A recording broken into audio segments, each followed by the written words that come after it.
Hello, welcome back to my channel. My name's Lucy and I share videos about mind-body approaches for conditions like long COVID, chronic fatigue syndrome, chronic pain and other mind-body conditions. Today's video I wanted to talk about the challenge of Christmas and the holiday season whilst being unwell.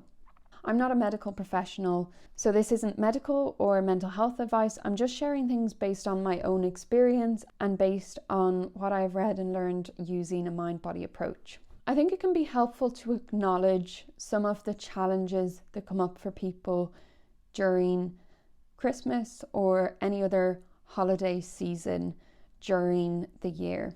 So some people may not celebrate Christmas, but this might apply to you in relation to other times of the year when you gather with family and friends. I just wanted to name some of the potential triggers, stresses and difficulties around the time of Christmas or other holiday seasons. And the reason for doing this is to help people bring some awareness to the challenges so that they can acknowledge what really is pretty challenging about this time and manage that in the best way possible. This time of year can be difficult for different reasons for different people. So for some people, they are reminded of past years, what they were doing then that maybe they're not able to do now, or of spending it with people that are no longer around now. It can bring up a lot of feelings of loss in terms of another year passing, another year of being unwell, another year of not being able to celebrate and spend time with family in the way that we would want to. I think also it can feel quite lonely for people who are struggling with their cognitive capacity or physical capacity to get out of bed. It's really difficult to know that there's an event going on or that family are meeting or gathering and you are not able to go. There were many times when I was unwell and in bed knowing that just downstairs my family were celebrating someone's birthday, and despite being in the same house, I wasn't able to be there or celebrate or enjoy the event. I think it really brings home how debilitating and how awful these conditions can be, because it can be so difficult to do the smallest thing. When you have very severe fatigue or other symptoms that prevent you from being able to do very basic things. I remember 2 years ago when I was in bed all of the time and I had ordered some presents for my family online, and I was thinking I'm not going to be able physically to wrap them. I ended up finding a particular medication helpful at the time and being absolutely amazed that I was able to wrap presents, that I was able to sit up for long enough and physically wrap presents. Sometimes people say things, oh, you look so well now, it's hard to imagine that you were that unwell. And actually, when I was in that space, it was hard for me to even imagine being able to wrap presents. It was hard for me to imagine being able to have a conversation for longer than 15 minutes because of the impact that that would have on me physically and how I would feel afterwards. It can sometimes feel as though we're so far away from being well and having our lives back because of how debilitating those symptoms are. I suppose even though it's hard to have that perspective, just know that it is possible for that change to happen. And for some people it takes time and for others it's quicker, but it's worth retaining some hope that in the future you will be able to do some of the things again that you maybe are not able to do this year or this holiday season. Another challenge with family events or this time of year could be that there are expectations to see family members, and with that can bring stress, can bring pressure.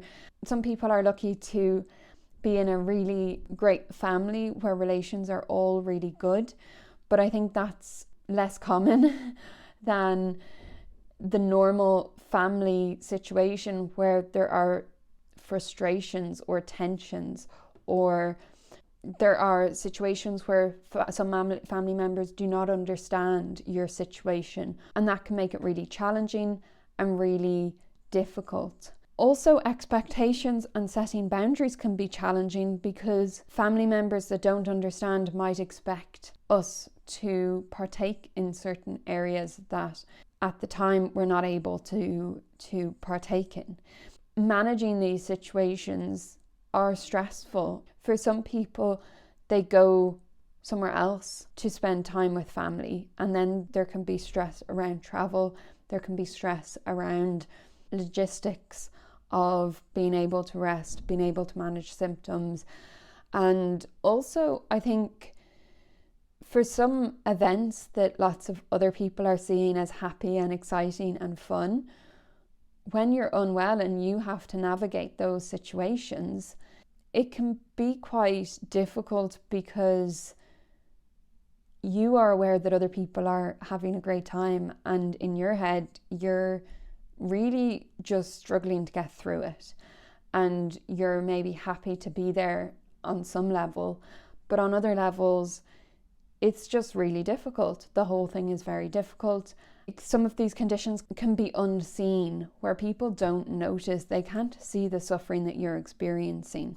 Also, just a change in routine can be very difficult. So even if you're really looking forward to Christmas or a family event and you feel excited, sometimes excitement within the body can be somewhat related to anxiety or fear, or our body can interpret those messages as a threat of some kind because of the cycles that we are in and how sensitive our body is. So this can mean that we end up reacting physically to a happy event and a happy circumstance and situation. And there might be emotions that we're less aware of that are associated with sadness or anger or frustration or other things that are more difficult. So that those things could also be there in the background, which might be the cause of increases in symptoms. The reason I mention these is just to acknowledge that this is not necessarily an easy time of the year and can be a particularly difficult time of the year for a lot of people. And with that, it can be helpful to acknowledge that it's difficult, to be kind to yourself as much as possible, bring compassion to any parts of you that do feel anxious or upset or challenged by these situations. And also, where possible, and if it feels appropriate, to try and notice some of the emotions and experience them, to allow yourself to process instead of those emotions going into your body as symptoms.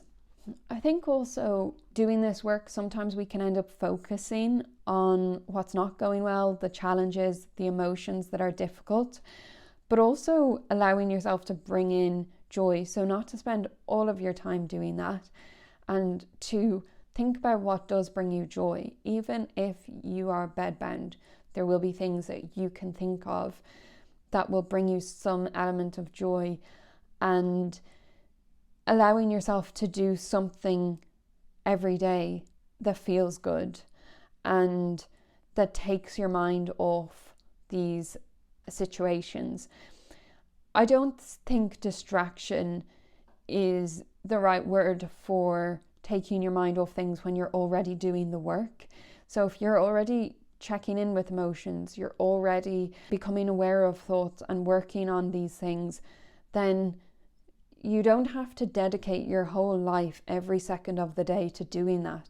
You can take time off to do other things and to live your life where actually you're then giving your brain the message that I am safe, I'm okay, I can focus on other things. I don't need this to be absolutely everything I do every day. So I hope this video was helpful in some way. If you did like it, please like and subscribe. If you'd like to join my Facebook group where there is a community, especially if you're feeling lonely and you resonate with this approach, there is a community of other people who are also using this approach. So you're very welcome to join that, and it is a positive atmosphere.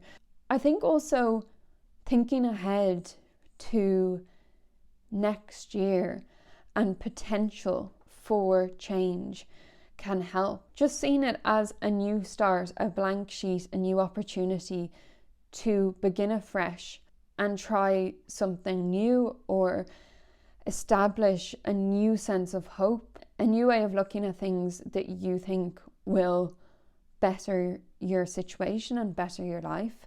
And so thanks for watching, and I will see you in the next video.